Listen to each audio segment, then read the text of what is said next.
Welcome to Empowered the Podcast. I'm Linda Brand, your host, and I'm here to take you on a journey of growth, healing, and self-discovery. On this podcast, we explore what it means to truly step into your power and create a life you love living. Every episode brings you transformational stories, inspiring interviews, and actionable insights on health, wellness, and mindset. Because let's face it, without our health, we have nothing. I'm joined by coaches, authors, healers, and extraordinary guests sharing their wisdom to help you become the best version of yourself. And you'll also hear from me in solo episodes, diving deep into topics that matter most on the journey to empowerment. So if you're ready to break free, grow, and ignite your potential, you're in the right place. Let's get empowered together. Hello, and welcome to Empowered the Podcast. I'm your host, Linda Brand. Thank you for being here. I am so excited for today's guest, Christopher Grant Ward. Christopher is an award-winning artist and naturalist whose work has appeared in Architectural Digest, NPR, ABC News, and more. Christopher is also host of the Rebel Nature podcast, where he explores the ways nature can rewire our brains and change our perception of everyday things. This is super exciting. Welcome, Christopher, to the show. Thank you. Yeah, thank you so much. My pleasure. Yeah, I'm excited to talk with you and talk about your podcast and your beautiful art. You create beautiful furniture made out of wood from Africa. Share a little bit about your journey and a little bit about you wherever you want to begin. Sure. Let's start with now, which is that I am a furniture artist. I create and design and build one-of-a-kind pieces of furniture. My pieces borrow heavily from the outside world, from the shapes and forms that we see in nature, in trees and plants, in animals. I have a certain love of insects that seem to come out in a lot of the pieces that I do, but also jellyfish and deer and lots of different types of plants.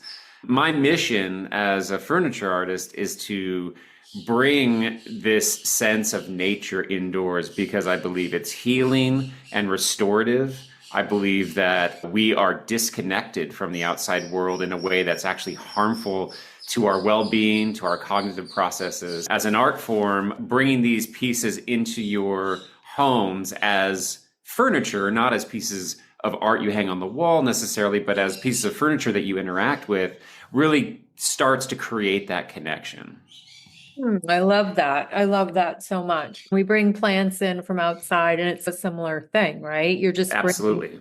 Yeah. And tell us a little bit about the journey that the customer experiences when they work with you, because I know that's part of it. It's definitely part of it. I've seen, I was doing restoration woodworking for a long time. So I was helping clients restore their old homes. And that really started to pick up during COVID.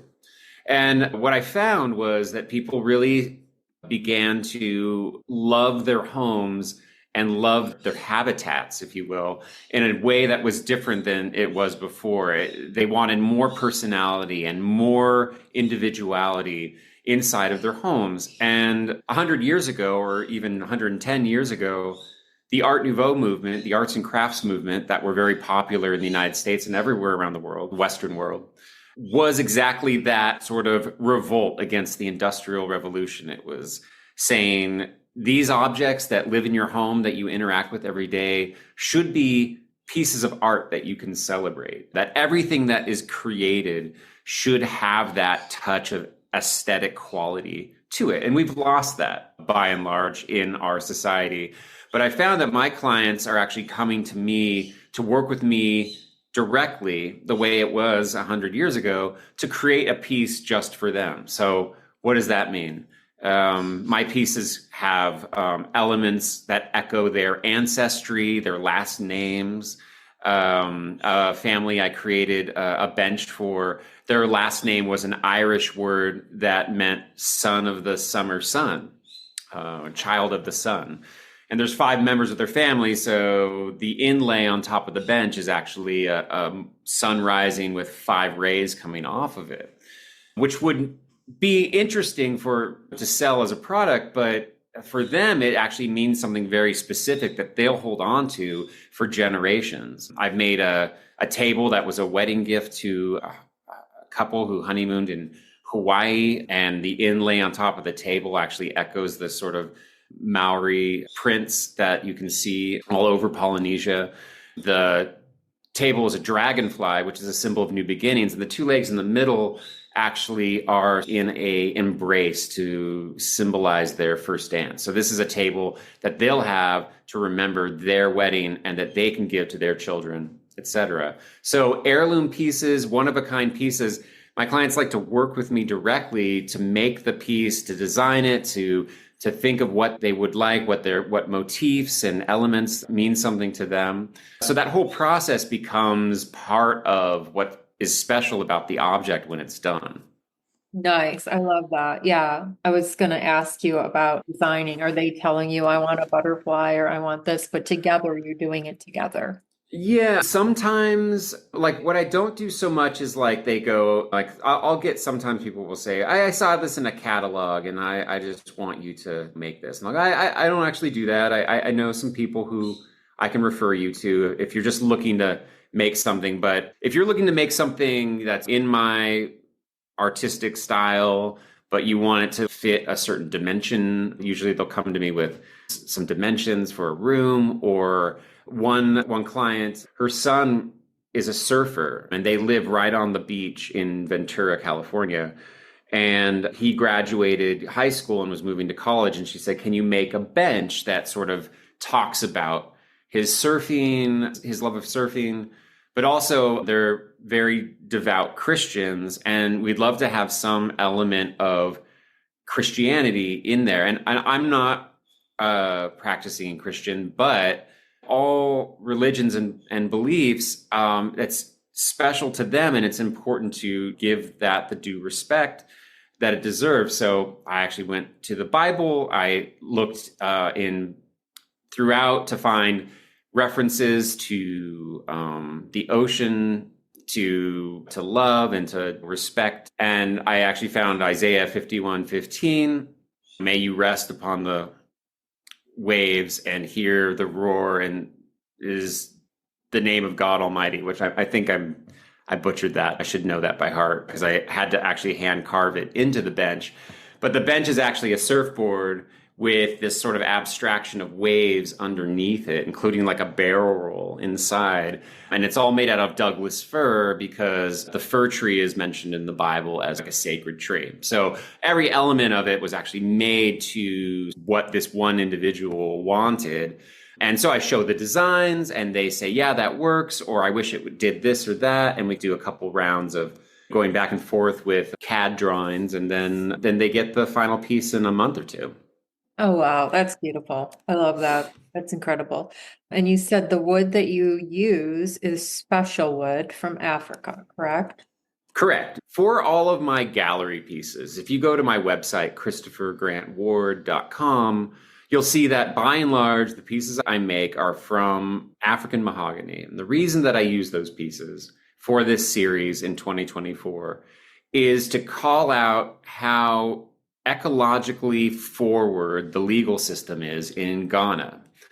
Ghana is a small country in Western Africa that has gone out of its way to make sure that the mahogany and other lumber that grows naturally there, that's harvested, is done in a renewable way, a sustainable way, and most importantly, in a way that some of the revenue goes back to the local communities. And so what a lot of people don't know about deforestation is the assumption is, but harms the forest, they can't replenish themselves, they can't grow back, there's erosion. All of that's true. But one of the immediate effects of overforestation is the impact on the local communities that live nearby. I'm talking about destruction of roads, pollution runoff, traffic overcrowding, the devaluation or the lack of interest to live in those cities that are near those forestry companies. So you get this sort of damage to community. And Ghana is actually going out of its way to make sure that money from African mahogany is going back to make local schools, hospitals, roads. legal protections in place for the community. And so that's really important to me. So I wanted to actually highlight that because a lot of exotic woods, especially most species of mahogany, are incredibly damaging to the world. And it's a pretty audacious thing to import them and do all of that. Certainly, importing African mahogany comes with its own carbon footprint. I do everything I can to offset that by using hand tools when possible, by using every piece of the wood. I use all the scrap pieces to create other forms and prototypes and mulch for me and my neighbors. So we do everything I can to very expensive African mahogany mulch that me and my neighbors have. But love that about you. I love that you care about this, you care about the earth, the planet, people. I love that about you. And we talked a little bit prior about different things, and you're very like a higher conscious being, and you care about thank you. Things. Oh yeah, you're welcome. And we were gonna that's amazing, everything that you're doing and being conscientious about where what is coming from and all of that. It's really amazing. You also have a podcast that's called Rebel Nature. Tell us where the name Rebel Nature came from and what the podcast is about. Yep.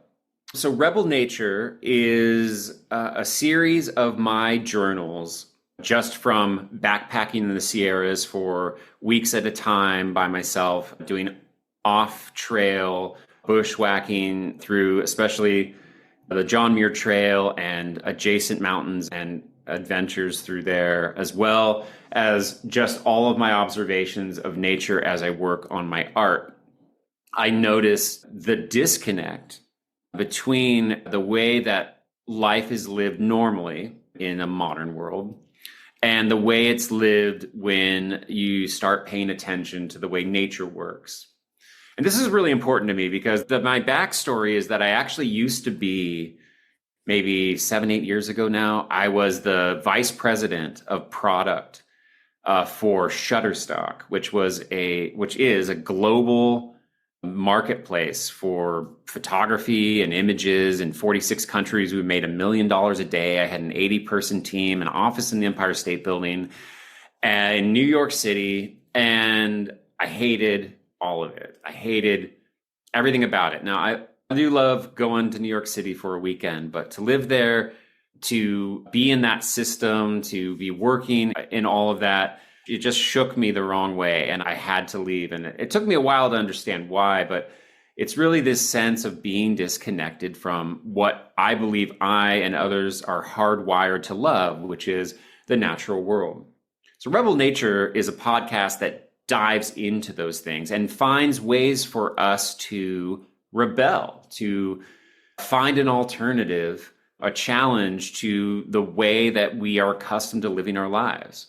And that manifests itself in a number of ways. Everything from our language and speech, the words we use, the words that exist now that didn't exist before, that change the way that we perceive everyday things, to the invention of the clock and the way that we lived life before the clock and how we live it now, and what that means for our sense of self and what it means for our definition of our lives, to inventions that were meant to help us in many ways and actually ended up having a lot of deleterious effects on society, to inventions that were meant to solve one problem and actually went on to solve a number of wonderful things in American society that we didn't anticipate. And one of the things I talk about is the bicycle. The bicycle was invented simply to be a simple conveyance that didn't require fuel and,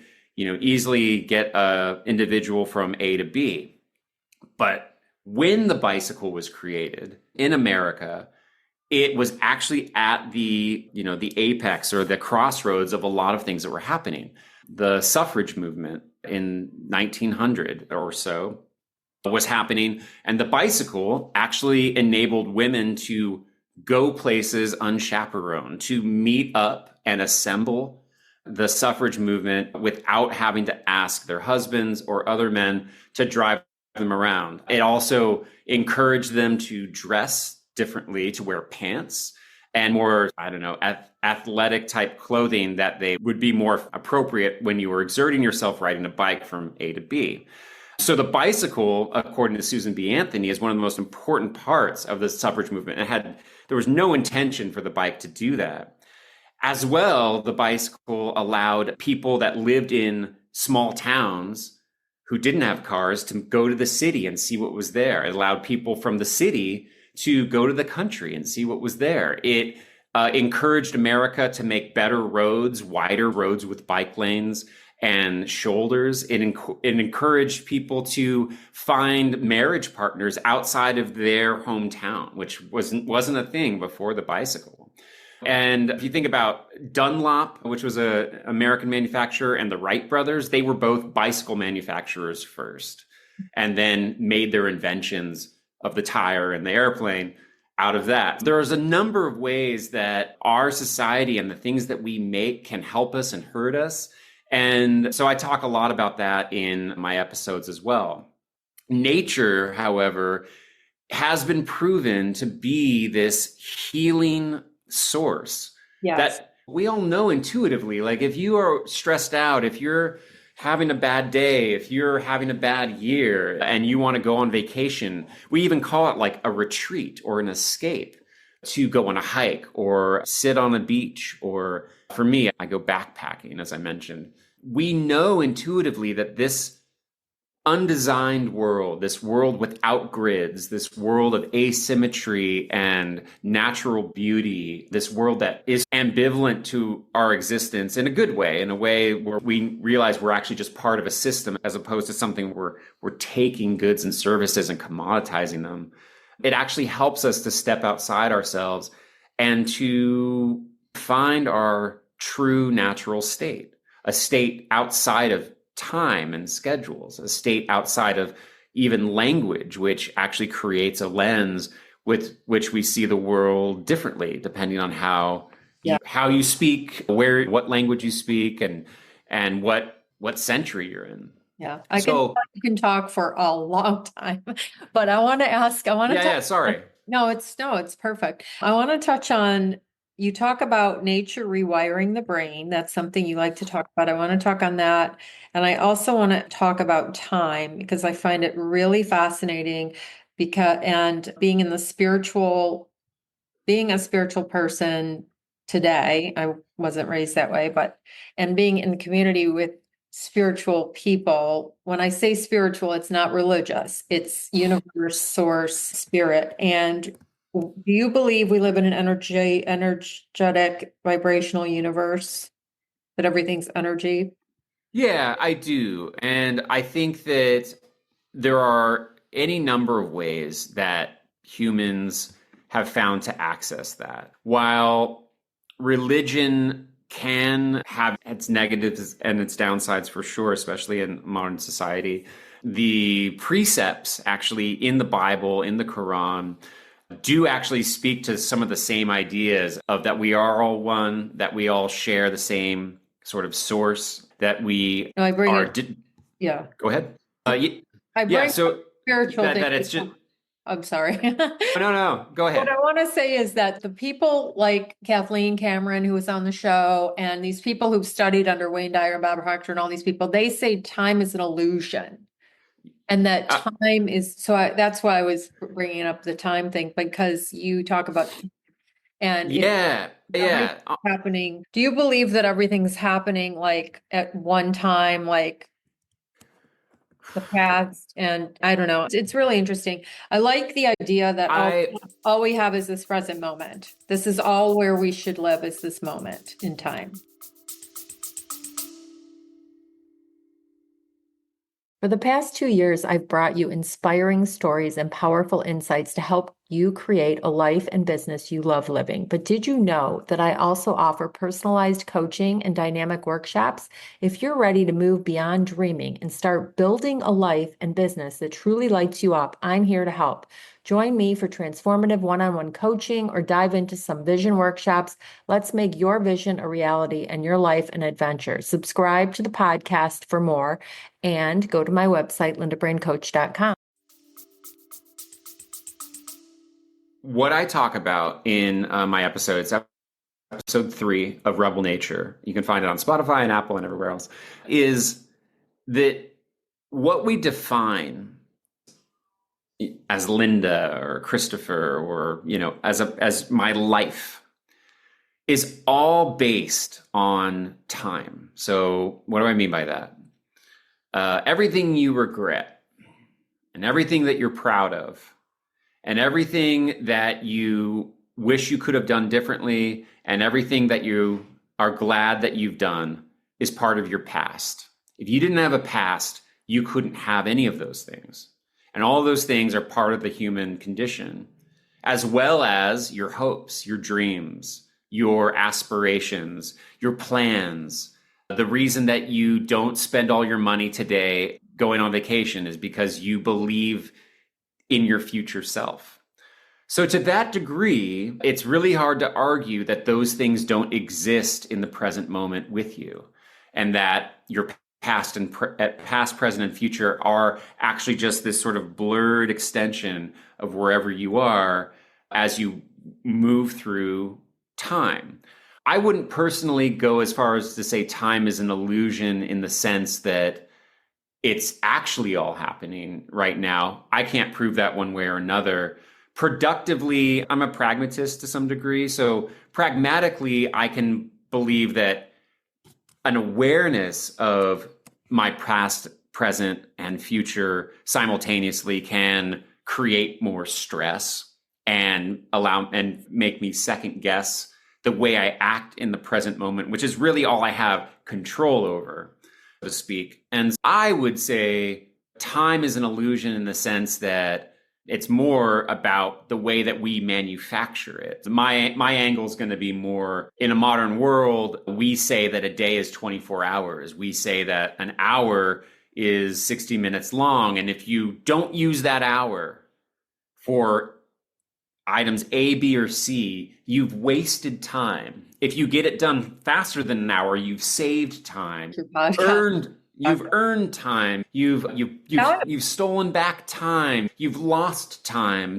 This sense of time as a thing, that as a commodity to be used or spent or wasted, is a byproduct of literally capitalism. It's a sense of shame and pressure that is added to our everyday lives.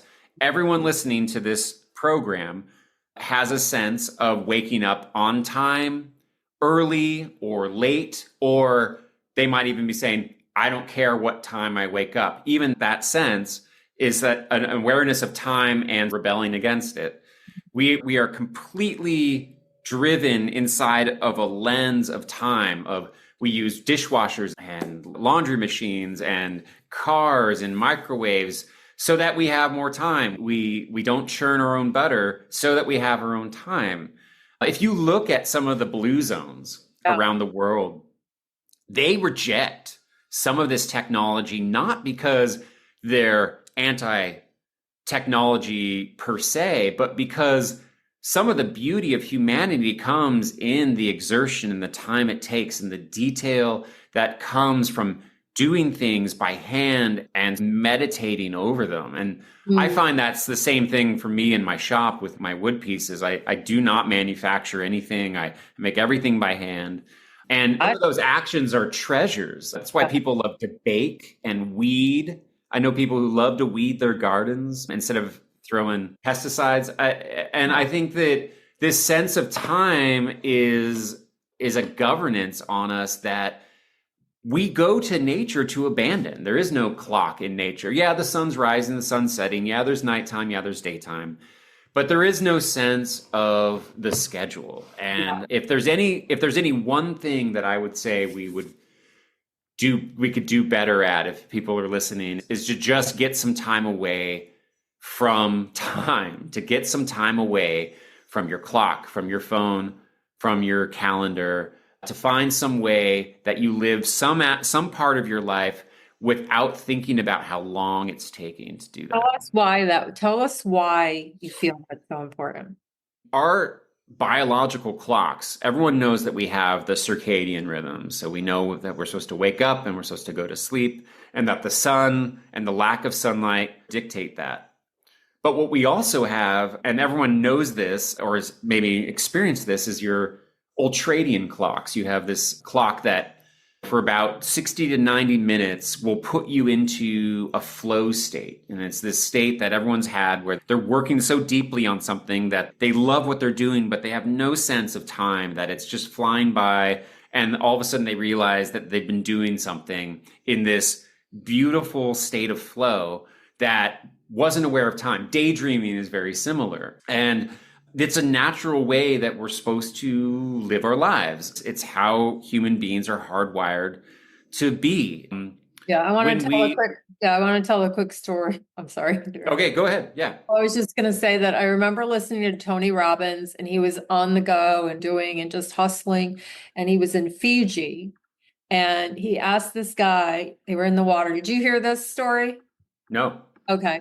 And they were in the water, and the guy, he asked this man that lives there, and he says, "Sir, what time is it? What time is it?" And he stops and he looks around and he looks at the sun, and it's daytime. Yeah. And that's when Tony Robbins had this light bulb moment. Oh my God. I'm just like I'm like totally in the matrix, like you talk about. Yeah.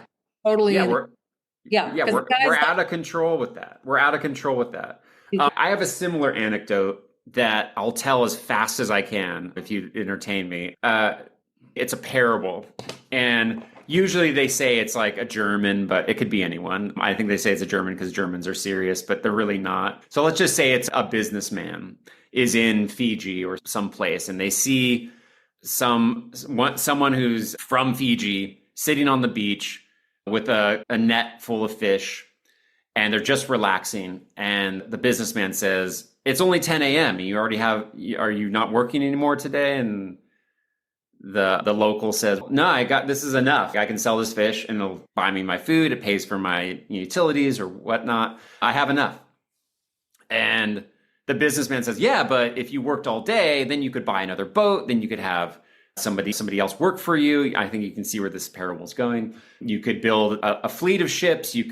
And then one day you could retire and you wouldn't have to do anything. And he's, "Yeah, but I don't have to do anything right now." It's the sense of what we put ourselves through every day to get to a place that we could just naturally be if we rearranged our lives and let go of certain absolutes that we think we need to have is right there in front of us. The short way of saying it is we could have, as human beings, chosen to skinny dip and eat fruit all day, but instead we created mortgages. Right. No, I know. Right? You mentioned that, and I know, but I think it's society. You do have to have some sense of organization, and like our homes are created because we needed shelter and protection from a natural world that actually isn't very hospitable to human beings without some of those protections. It's just that I think my perception, my take isn't necessarily that all of these things are bad in whole, but just that maybe we've gone too far.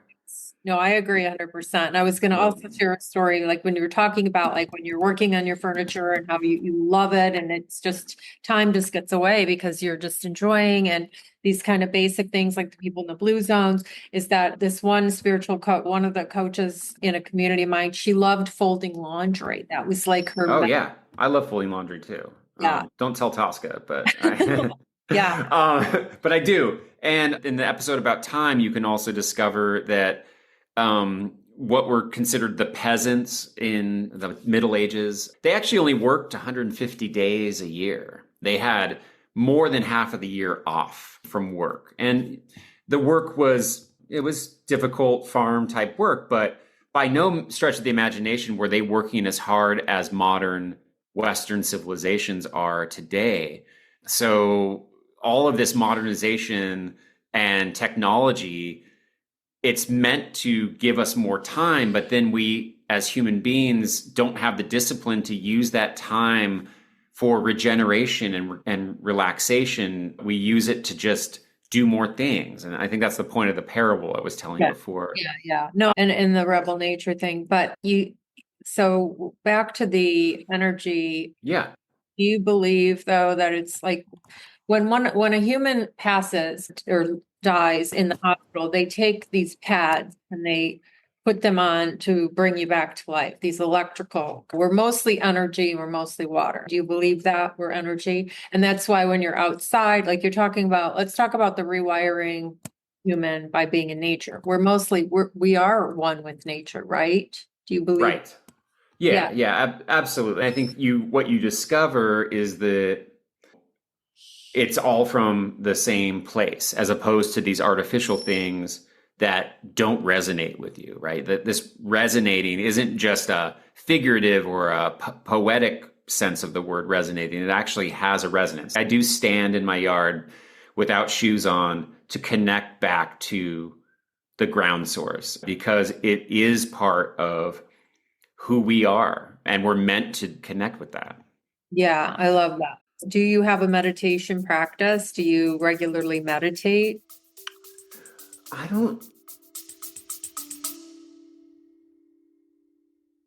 Hey there, are you ready to start living your life by design? If you are ready to start living your life by design instead of default, I have something special for you. I am inviting you to my 12-week Dream Builder Mastermind. It's a transformative group coaching experience designed for men and women who are ready to create the life they've always dreamed of. Here's what you're getting. You're getting a crystal clear vision of your dream life, proven tools to turn your goals into reality, the confidence to take bold, inspired actions, plus a small supportive community to cheer you on every step of the way.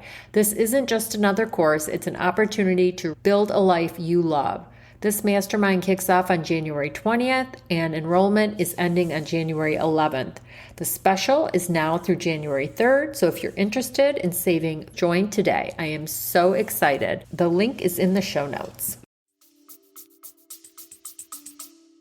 I wouldn't say that I meditate. I have in the past, in following usually like the Zen Buddhist principles of meditation and what it's for. I tend to find my meditations if meditation for me is a way to abandon these constructs, especially time, but other things as well, and to get to just the moment.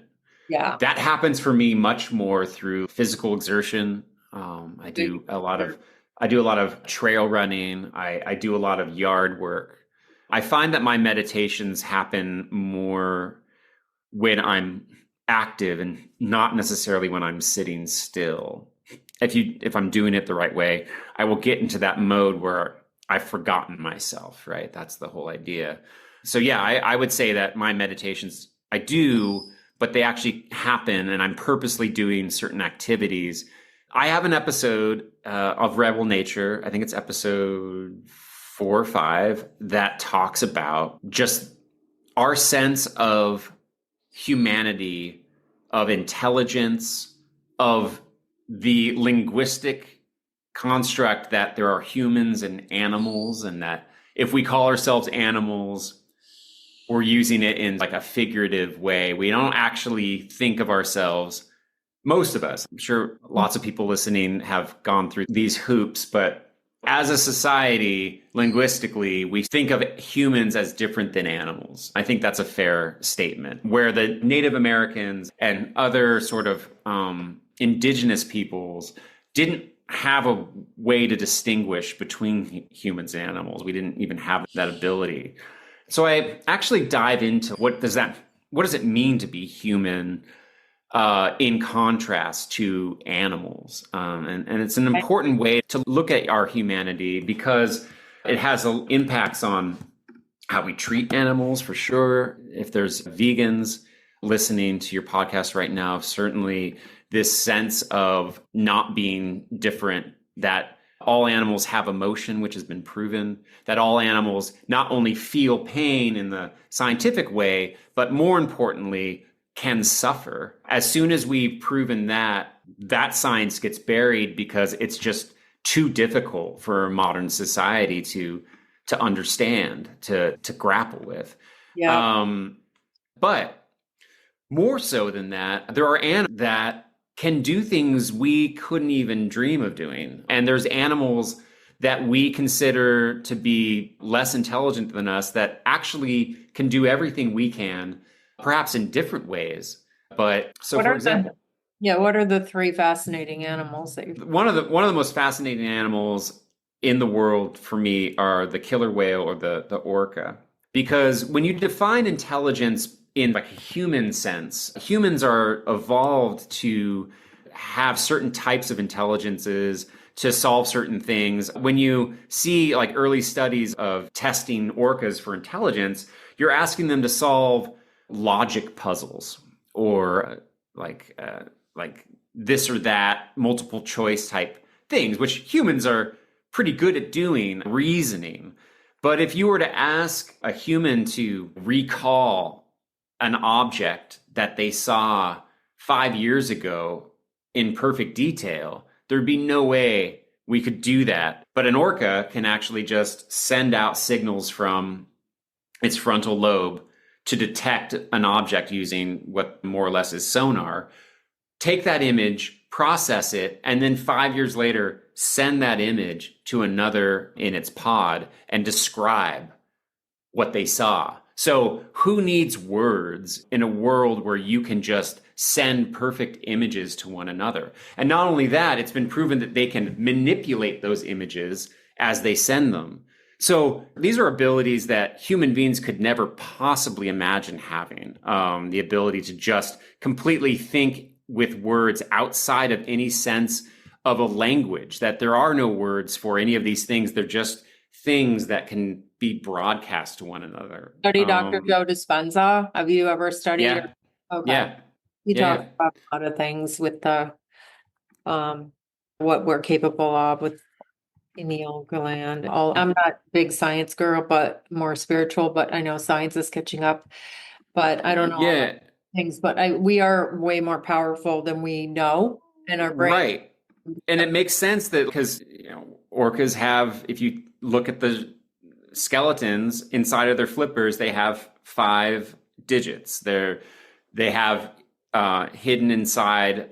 They have vestigial legs.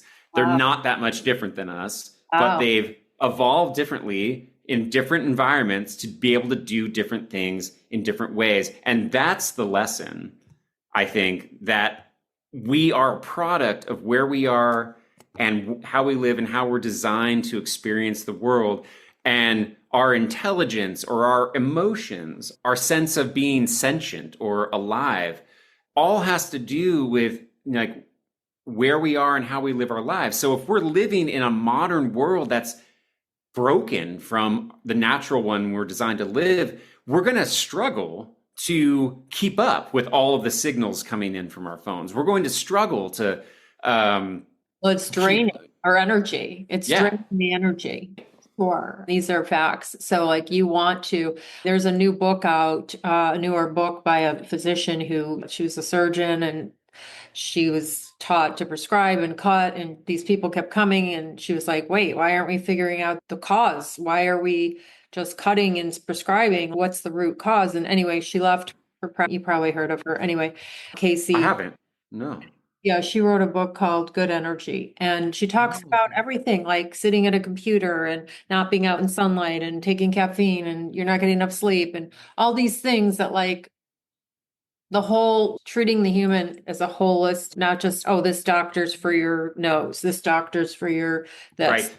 It's a whole thing, right? Oh, anyway, the point is what you said about nature, like sunlight, proper sleep, nutrition, all these things, healing. Like you always see these posts on social media, right? That the best medicine is nature, is eating fruits and vegetables, is being out in nature, getting fresh air, Right.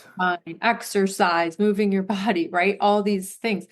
So I just find that to be interesting. But also, I was just going to say that this rabbi was on a podcast and he said something about the difference between humans and animals, and that animals are reacting or going by instinct, where a human has a choice, or like he said something around like when you choose to be good, that's like the thing where you know, there's one way you could be, and then you're choosing to be better, to do the right thing, I guess, is what it was like some different, it was some kind of, I don't know. I just thought I'd bring that up when you were talking about like the difference between humans and animals. But I mean, if I mean that actually suggests a sense of morality. I don't know if the person you're referring to was suggesting that animals don't have a sense of morality, or I don't think he was saying that. It was more like if an animal's hungry and there's a piece of meat, they're just their instinct. Like if I'm walking my dog and he sees a squirrel, like he's going for that squirrel. It's not going to be like, oh, I don't want to hurt that squirrel. I'm going to go after that squirrel. That's its instinct. yeah, that's not been my understanding studying this subject. It's actually been much more that elephants mourn their dead, and that humpback whales push their baby who died in childbirth around for weeks in the water, mourning their loss. That rats tickle each other for fun to play, and that those social interactions are important because all animals have learned that there's safety in numbers, that there's their importance to being part of a tribe, that caring for others actually is an important aspect. A lot of, and again, I don't know what that point was, but I'm just going to make this point that part of what my episode is about is this sense that animals aren't animals in the sense that they're just automatons that are reacting to the world any more than we are. That it's actually probably an arrogance on our part to say that we have a self-control that other animals don't have. We all respond in rageful, unpredictable ways. We've all done that. We all surprise ourselves with what we didn't mean to say or didn't mean to do. And I think, go ahead. I was just going to say a lot of it's how you're raised. Somewhat like I raised myself from age 12 up, basically, and I didn't do a very good job. And I've just been reparenting, and I learned it's like being raised with emotionally immature people and all these things. And I consider myself, I don't know, 20 years old or something. I'm just kidding. But the point is, like, it just depends on who's, like, same with an animal. Like these studies where like a tiger gets raised by their environment it's their environment. changes everything. And they don't know. Yeah, I love those stories. I love those stories. And then say it's all sheep and then a tiger, and then it sees a real tiger and they bring him over and give him a piece of meat or something. And I'm like, wait, no, I don't eat that. That's not. And then he teaches them, oh, this is who I am. It's sad. It's so sad. It's being authentic, being our authentic selves. And I think when you were living in New York and doing this job and you had checked all these boxes and you were so unhappy, it was your authentic self, your soul that was miserable. This isn't where I belong. This isn't who I am. And now you're doing passion and purpose work. And now you are doing what you love and you are enjoying, but you're so conscious of these things, these computers and everything that's draining us and taking us away from our natural. That's just my belief too. I'm so happy when I get away from my phone and it's so fun. I'm a little bit scared when I don't have it, when I leave the house in the car, because it's like, oh, if something happens and I break down or whatever, but I love being away from my phone. It's like super fun. And sometimes at night, I'll be like, okay, I'm not going to touch my phone, but then I want to take a picture or I've got to look something up or I got to write my calendar or something. But the reality is, I love getting back to how I know you're not that much younger than me, I don't think, but we grew up, we didn't have these devices. Didn't have devices, and we didn't have this idea of the rest of the world. I think, like when I talk to my nieces and nephews, they're aware of what everyone their age looks like and acts like around the world. 24/7, you can find everyone centralizes with this centrifugal force or centripetal force towards the center of things, and so that everyone can be the same. And when I was growing up, I was born in 1977. I didn't have any of that sense of what the world was in a way that I think is actually pretty healthy. I could go explore it and understand it, but there was this sense that I was there with my own thoughts and my own ideas and my own individualism. And I was able to, in my formative years, establish those thoughts. And then I think being that age, it's actually pretty fortunate because then now I have that sort of foundation to build off of where I can know myself without the context of a million other people. I'm not sure if that makes total sense to people. It's certainly not a judgment on anyone from any age. There's certainly pros and cons to living in any era.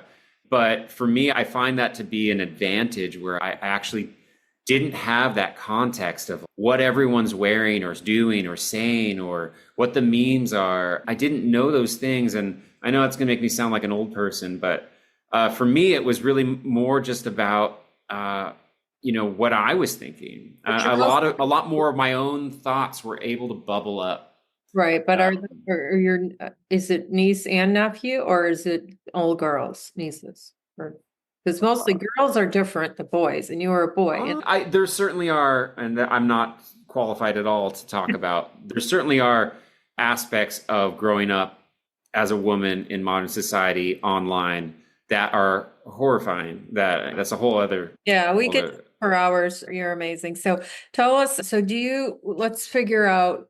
There was a couple questions we didn't really. Let's see. So we were talking about. You wanted to know about childhood. I can talk childhood and nature, and also just the rewiring of the brain. Tell us how being in nature rewires. Is it like I said, just that it's healthier and the sun or is it there's more to it that with the. It's everything that I just said encapsulated into one kind of sentence, which is just that we live in a world where we think we wake up and we don't even realize anymore that, like I talk about in one episode, like the word for blue didn't always exist and we couldn't always see the color blue. That I'll see you in a minute is actually a construct that we can either succeed or fail to achieve. That the things we use and the ways we communicate are actually all parts of a modern world that is changing the way that we think and the way that we perceive ourselves through time and our reality. And so rewiring your brain is simply this idea that being in a certain place, like we've been talking about, can change the way that you actually live your life. And so spending more time in nature, and again, I'm not saying abandon everything and go to the woods, although that sounds really nice. I know. Right? The fact that sounds really nice to lots of people. Yeah. With all that humanity has achieved and worked on to build and create, the fact that sounds wonderful is probably more of a lesson than I could ever explain. But just that sense that being outside more often, really connecting, like you're saying, with the energy that's there, really believing in that and finding that aspect of yourself, you're depriving yourself of a whole part of you that is, I don't know, like your deepest, most fundamental self. Yeah. And nature does have this power to do that. And by and large, nature is still free. It's not equally available for all socioeconomical groups, I wouldn't say. And that's a whole other episode I talk about. But it is by and large free to go to parks, to drive to a national monument. And one of the greatest things about America, one of the greatest things that we do, that we created, that we started first was this preservation of public spaces, not for a king or a wealthy landowner, but for everyone. I love that. And we did that, perhaps not even realizing why, but we did that to give everyone this way to connect back to source. And now those national parks all over the world, but the first one was a state park called Yosemite in California. And the whole idea of park systems grew from there. There were preserved lands, but they were private. And so this sense of being able to use that material, those systems, those stages for finding a new part of yourself just by being there You don't have to do anything. It's like meditation. The point is not to do something, it's to be somewhere. And I believe that there are lessons to be told there that can rewire the way that we think and the way that we perceive the grandest ambitions, but also just everyday things and their use. I was just looking around to see if there was something that I could pick as an example. My sunglasses are right here. Sunglasses are great. They keep the sun out. Studies have shown that our eyes actually want to see the sunlight so that it can stay as connected and in tune with our circadian rhythms as possible, and that wearing sunglasses actually even disrupts that. They look cool, but even everyday things around us don't jive necessarily with what we're meant to do in our lives and how we're meant to live. Right. Like we're taught that you wear sunscreen and protect yourself from the sun. And then, all these beliefs that like sun is good for us. Sun is, it's healthy. And so we've just been taught a lot of things that aren't truths. And, maybe there was good intentions behind them. But I think your main message sounds like in today's world where everything's fast and tech and all these things like that, I think you're very self-aware, and I am too. And that's why I love being off the technology, because I recognize when it's draining me, when it's not feeling good.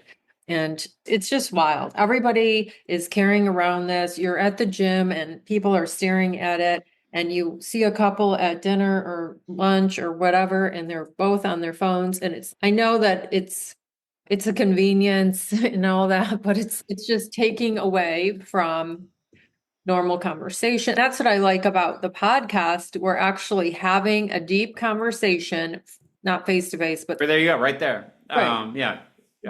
It's a positive that we have this ability. You're in California, I'm in Florida, and we are having this conversation face to face. But like, it's a beautiful thing in a way. But sitting all day is not what we're meant to do. And sitting at a computer all day is not what we're meant to do. And I remember when my son was in Tampa, when he got his first engineering job, and he was like, this is it. And there's no windows. And I'm here for 8 hours. And like, I went to college and this is what it is. No. And he ended up doing something different. And now he works from home and all these things. But even school, even that girl, the book that I told you about, Good Energy, with that doctor, the kids aren't supposed to sit still for 8 hours, like at school. Like that's no, right.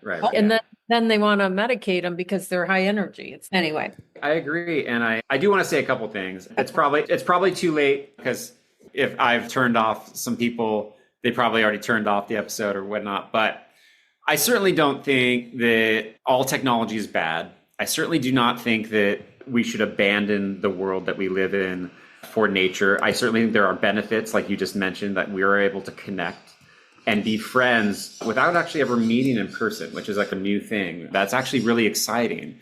I think it's just being aware of the pros and cons of the mediated world in which we live. I always realize I'm in danger of sounding like some old fart that doesn't understand the modern times by saying, oh, okay, this is the way things are, and phones are changing your life and all of these things. But I'm not going to pull my punches on that as much as just to say, my podcast and my art is just about finding that perspective and remembering that as you move about your day to day, and incorporating that in the sense of truly bringing it into your body, into your day-to-day life. Just an awareness of how things can change everything from just the minute-to-minute way you live to the way you think about your future and your past and your aspirations and what you want for your life and what it means to be alive. I did want to make sure that was clear, because I can tend to sound a little bit like a misanthrope about some of these things. I want to know, what do you think as to why we are here? Why we exist? Yeah. Certainly incredibly simple and difficult, The thing is, I think we are able to define our purpose by finding like a connection between where our passion lies and where we feel like we can make a difference. And there's so many ways you can talk about that. But I think that going back to one of the first things you said, if you're going to press me on it, we live in a continuum of past, now, and future. And it's our job not necessarily to alter or change what's going to happen or what's happened in the past or where we are, but just to understand it. And that I'm spending my entire life just trying to understand where I exist in the world and how it makes a difference, if at all, and how I can use this tool that I've been given to do something worthwhile. A lot of people don't necessarily think that you need to do something worthwhile, that just being is enough. And I think that's fine. I think for me, that does matter to me. So I think that's where I would lie on the spectrum of why we are alive type of thing. So when you say the tool, are you saying your physical body, or you're saying your body, your mind, your soul, your gifts, your weaknesses, your ideas, your opinions, your strength, your character? Okay. So Sherry Ann Boyle was on the show. She's written like 10 or 12 books, and she's a spiritual coach, and she has a podcast called Just Ask Spirit. And her most famous book is Emotional Detox. And she thinks, in our interview, I said, why do you think we're here? And she said, I think we're here to feel. And I just love this question, because I think we're here to grow, evolve, heal, help others, and love.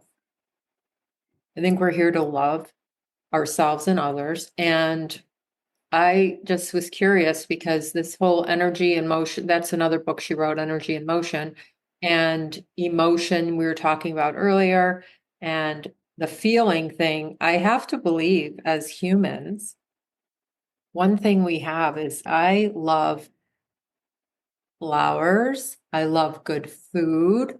I love smelling wonderful things. It's all these, I'm a sensual being, but I'm not the only one. We like to see your furniture, right? It's something you look at. I study the Course in Miracles too. Have you heard of that? Have you studied? No, I haven't. So this is why I love doing these podcasts with you, because I learn all these things myself. No, I haven't heard of this. So the Course in Miracles, you might be interested in it. And see, basically, it's like a Bible, and all the big Tony Robbins, all these Gabby Bird, everyone references the Course. And it teaches us that there's love, higher source, higher self, abundance, and then there's fear, lack, ego. Ego, it talks a lot about ego, it talks a lot about fear and love. And that's the miracle, is the shift from fear to love.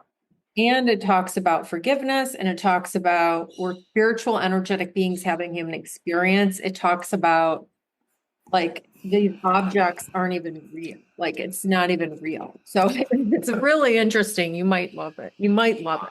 I love looking at that stuff. I loved doing courses in philosophy, especially in epistemology and metaphysics. I think, again, I fall on the side of like pragmatism and tools, and like where I can actually hold on to an idea and activate it in my life. So sometimes I'm not sure if those things are true or not. And this, with all due respect, I'm not sure how much some of those things matter as much as how do they affect the way I eat breakfast or treat my wife, or right. I get it. And so I think that's what I'm always looking for with those ideas. I think it's so important to dig into that and to look at that. But I really am always looking for the so what with that. So like where I can, and I think that, so I'm definitely interested to hear more about that. The reason it helps you, it's also saying that you're me and I'm you. So when I help you, I'm helping myself. When I help myself, I'm helping. And that's definitely true. So there's a lot of Buddhist teaching in the course. But the reason, what I loved what you said is how I eat my breakfast or how I treat my wife and what I eat for or something about your breakfast. And those two things are so beautiful because, those are what matters. I like that. And so, like the individual who said, we're here to feel, like for that person, the manifestation of feeling is what she has found as her, I don't know, her lighthouse, her signal pattern for existence. And I think everyone is going to, again, words are really not very good at defining some of these things, because what is the difference between feeling and thinking and expressing and understanding?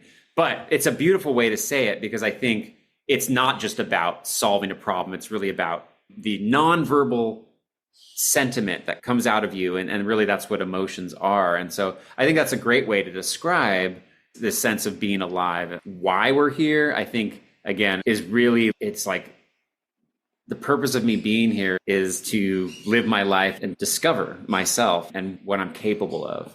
Yeah, you're an inspiration to others because you're just living your dharma, your purpose work, and you're being your authentic self. I hope so. You have a marriage, all these things. But what I wanted to say about the feeling is healing. When you cry, Yes. healing, right? The body keeps. Very true.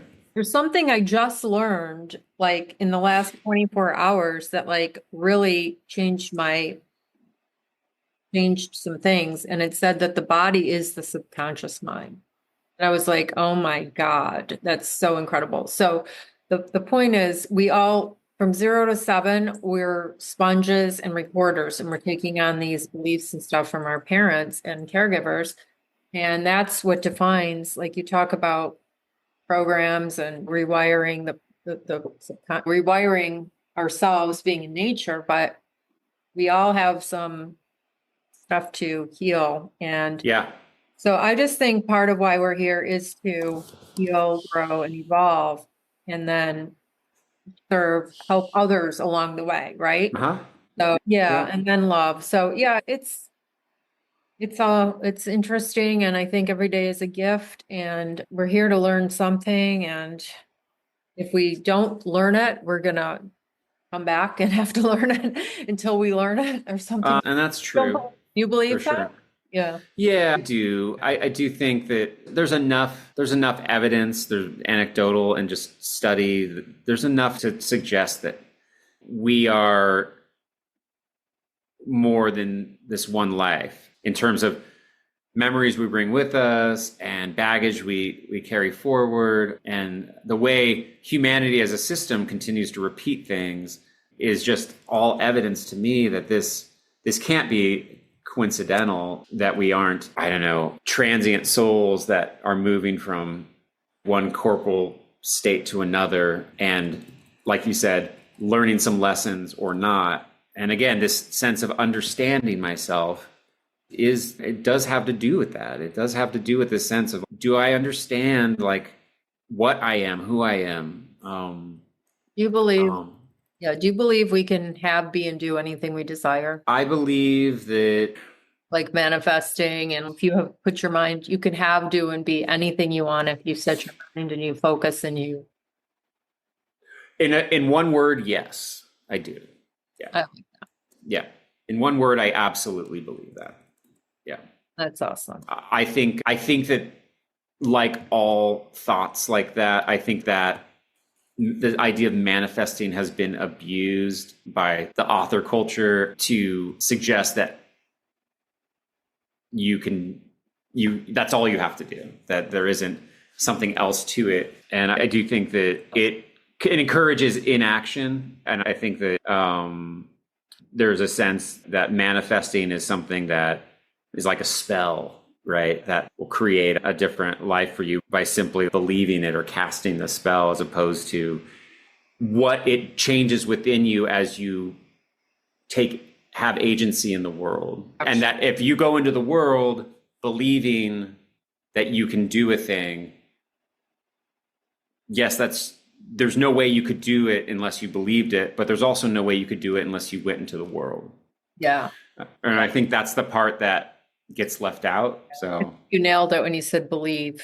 Believing is pretty much beliefs is pretty much everything. Wayne Dyer said, you will receive it when you believe it. So it's not, oh, I'll believe it when I see it. I'll believe that's true when I see it. It's you have right. to believe it first and then you'll see it. And it's all beliefs. And we can change our beliefs and then everything changes from there. So it's all so interesting. Yeah, but this is really a great conversation. I know we could Yeah. so long because you have so much to say and you are so interesting and very intelligent and you're definitely a thinker. Yeah, I do try to, like I said, I do try to stop thinking sometimes. Yeah, well, But yeah, I totally enjoyed this conversation. And again, I'm an artist. I try to think differently about the world every day. I do want to say to everyone listening, I certainly think there are many ways to live and that there isn't just one way, but I have found for myself that nature does create this opportunity for a redemption from where I've lived in modern life. And the whole point of Rebel Nature is to explore if that could be the same for other people. And so if it is, that's great. I encourage you to check it out. There might be pieces that you take away and other things that you don't quite resonate with, and that's okay. yeah, I sent it to a couple people. Do you have guests on there at all, or is it mostly? Season 1 is ending next week, and all of season 1 has no guests. Season 2 is going to have a number of really cool guests. One is a friend of mine who is a scientist who does work in biomimicry. So looking at animals and understanding their engineering and bringing that to technology in really interesting ways. And also talking to people who are doing environmental architecture, sustainability, a number of things that I'm really excited about in terms of guests next season. That's awesome. That's really yeah. And then I know that you mentioned a lot of animal advocacy. You talked a lot about nature and animals, and I also have deep compassion. So you said you do eat animals, you just make sure they come from where they come from, right? I'm sorry, what's your question? You're not plant-based, but I'm not plant-based, but I don't buy any processed foods, and I eat very little animal products. Okay. I found that I can't sustain myself otherwise. I have an incredibly kind of detailed and specific way that go about purchasing. Yeah. And I struggle with it. It's challenging to walk through, and I certainly understand how someone might see the hypocrisy of what I've said versus that. But I do, everyone does their best with the place they are. They do. Yeah. I just was at the store today and I was like, what am I going to buy? I don't know what to eat. I don't know. Yeah. But anyway. We don't Tosca and I, my wife Tosca and I, we really don't like Thanksgiving for that. It's like a very meat gravy centric, it's just not what we do. Most of the time we're eating tacos. Most of the time it's beans. And if we're going to put meat on it, it's the Impossible meat, which is great. Tofu. And a little bit of where I kind of dive into animal products usually is a little bit of yogurt now and then seems to be good for my digestion, I've found. And some supplements that are derived from that and some things like that. But we do our best, Me too. Thank you so much for this conversation. Thank you. You're welcome. Where can people find you? So you can find me, if you're going to go to one place, it's going to be ChristopherGrantWard.com. And from there, you can see my work. You can click the nav link to go to my podcast. You can also read my blog, which is essentially just my journals, and get in touch with me. I love to talk to people. I'm putting a new line of furniture out this Friday, which would be 26th, November 29th or 30th or so. I'm excited about it. They're pieces that are less expensive, that are more designed for the home, the way you would shop for furniture normally. So I'm going to be doing that.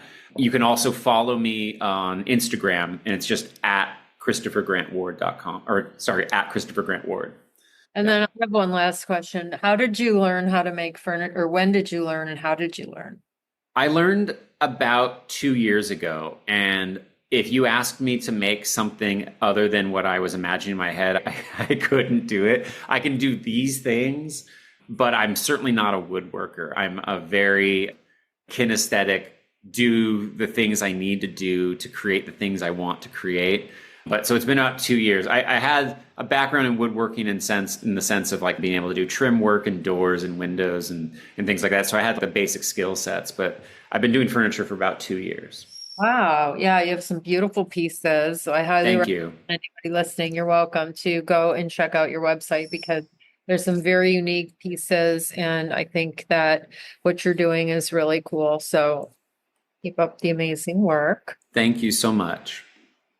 You're welcome. And it was great talking. So It was absolutely a pleasure to talk to you, and I'm so glad we could do this. me too. Thank you. Thank you. Thank you so much for tuning in to today's episode of Empowered the Podcast. I am truly grateful for your time and for being a part of this amazing community. If you found value in today's episode, please consider sharing it with someone you think would benefit from listening to it. Together, we can create a ripple effect of empowerment and healing across the planet. Don't forget to hit subscribe so you'll know when the next episode drops. And if you could be so kind, leaving a review would mean the world to me. Your feedback not only helps us grow, but also ensures that more people find this podcast and get the inspiration they need to transform their lives. Thank you for being here, for listening, and for being part of the movement to create a more empowered and abundant world. Until next time, live empowered.